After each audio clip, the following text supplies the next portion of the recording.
자, 국민의힘은 이번 체포영장 집행 직권 남용이며 대통령을 불법으로 체포한 거다라는 입장입니다. 지금 이 부분을 제일 강조하고 있습니다. 공수처가 수방사 55 경비단의 관저 출입 허가를 받았다 이렇게 밝혔었는데 그게 사실이 아니었다는 겁니다. 이런 논란이 있었습니다. 공수처가요, 출입을 허가한다라는 공문을 받았다고 기자들에게 공지도 했습니다. 그런데 그 이후에 경호처 국방부가 정반대 입장을 냅니다. 우리는 그런 적 없다. 승인 안 했다. 자, 그런데요, 중요한 게 이 부분입니다.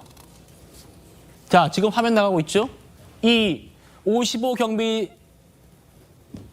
단장인 이 도장이요, 두 개가 찍혀 있는데 알고 봤더니 국수본 경찰 수사관이 이 부대원을 조사하다가 도장 가져오세요 그렇게 강요를 했고, 그러니까 55 경비 단장이 아닙니다.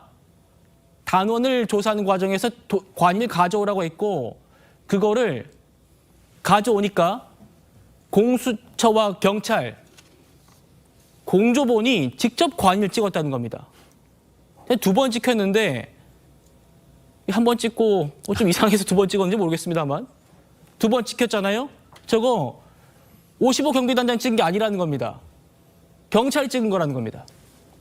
이현종 의원님. 네. 만약에 지금 국민의힘에서 주장하는 것처럼 저게 사실이라면 지금 저 공문서 위조 죄 아니냐 이렇게 주장하거든요. 그렇죠. 이거는 별도의 저는 수사를 해야 되는 건수라고 저는 보여집니다. 왜냐하면 일단 이 55 경비단은 대통령 관저의 어떤 외곽 경비를 담당하는 이제 수방사의 예하 부대입니다. 근데 이제 이 55 경비단의 어떤 관할권은 경호처장이 갖고 있어요. 자, 근데 이제 55 경비단이 이제 이거를 풀게 되면 얼마 전부터 이제 지난 1차 집행 때도 그렇지만 55 경비단은 본인의 임무에만 충실하겠다. 이렇게 입장을 밝혔잖아요. 이 체포영장 어떤 집행 저지나 이런 데 포함되지 않겠다라는 입장을 밝혔었거든요. 근데 문제는 영장 집행을 위해서 출입 허가를 받았다는 공문 발표를 처음에 합니다. 근데 그 다음에 바로 이제 국방부하고 이제 55 경비단 측에서 이거는 기본적으로 경호처장의 추가적인 허락이 있어야 된다라는 입장에 따른 공문을 또다시 보내요.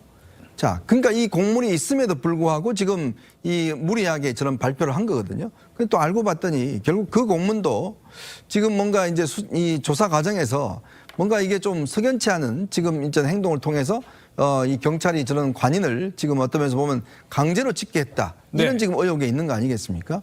아무리 급하지만 이게 지금 법적인 절차를 위반할 경우에 이 모든 것들 우리가 독수독가라는 말이 있잖아요. 즉 독이 있는 나무에 독이 있는 열매를 맺을 수밖에 없는 거거든요. 지금 마찬가지로 대통령에 대한 체포를 하면서 공수처가 아무리 본인들의 지금 입장이 궁색하다 하더라도 이런 방식으로 만약에 경찰과 함께 했다라 그러면 이거야말로 직권남용에다가 공문서 위조 뭐 등등해서 저는 중대한 문제가 될 거로 보입니다. 이건 아마 별도의 지금 수사가 좀 저는 필요한 부분이라고 보여져요. 예, 지금